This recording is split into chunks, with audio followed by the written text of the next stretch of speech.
Olha, a história do Getsemane, a gente já conhece, né? Aquela noite de agonia, uma oração super difícil, a traição prestes a acontecer. Mas e se o verdadeiro significado daquele momento estivesse escondido o tempo todo, bem na nossa frente, no próprio nome do lugar? Pois é, vamos mergulhar fundo nisso agora.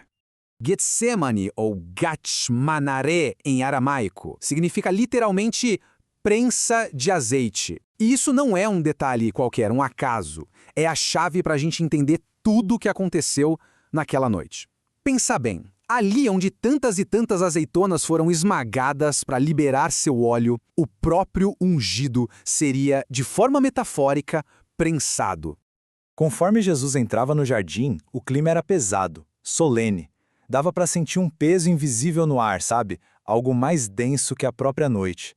Parecia que a criação inteira tinha se calado, esperando o que estava por vir. Então, ao se ajoelhar para orar, Jesus não estava só começando uma conversa com o Pai. Ele estava, na verdade, dando início à provação central do jardim. Era o momento exato em que aquela prensa invisível começaria a descer. As primeiras palavras dele são de uma honestidade que dói. É o lado humano falando, diante de uma tarefa que parece impossível, perguntando se existiria outro jeito. É um momento de vulnerabilidade total. Total. E é com essa oração que a prensa invisível começa seu movimento, lento, pesado, para baixo. A metáfora do jardim, de repente, se torna uma realidade espiritual terrível. Mas que pressão era essa afinal? Não era nada físico, claro. Era o peso espiritual de todos os pecados, todos os medos, todas as tristezas da humanidade, de todos os tempos. Tudo concentrado em um único ser, numa única noite.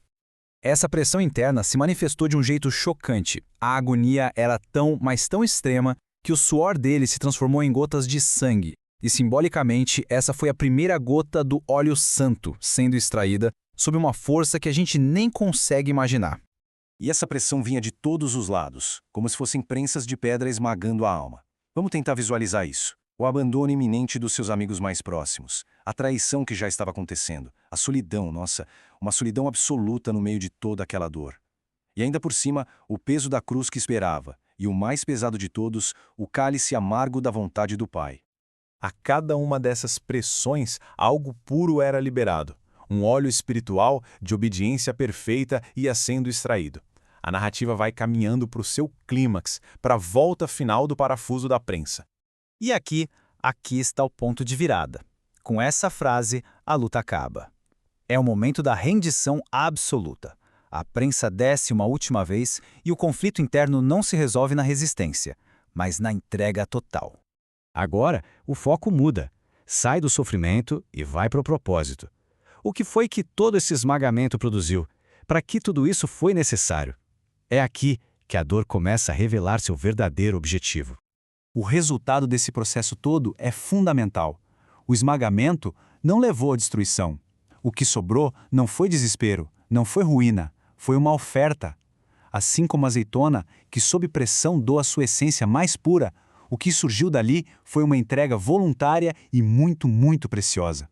E esse produto final é o que podemos chamar de azeite da salvação.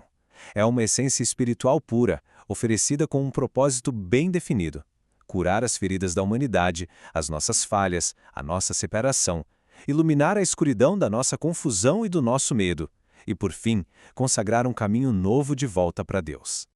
Com essa resolução, ele se levantou. As lágrimas talvez ainda estivessem ali, mas agora existia uma firmeza no olhar que não podia ser abalada. Quando seus captores chegaram, o cordeiro já tinha entrado, por vontade própria, no caminho do sacrifício. A decisão já tinha sido tomada lá na prensa. Então, no final das contas, o que foi o Getsemane? É preciso enxergar esse lugar como muito mais do que só um palco de dor e agonia. Ali foi o lágar, a prensa de azeite, onde o próprio amor se permitiu ser esmagado. E por quê? Para que de si mesmo pudesse derramar vida para todos nós. O esmagamento não foi o fim da história, mas o meio para uma vida nova e abundante.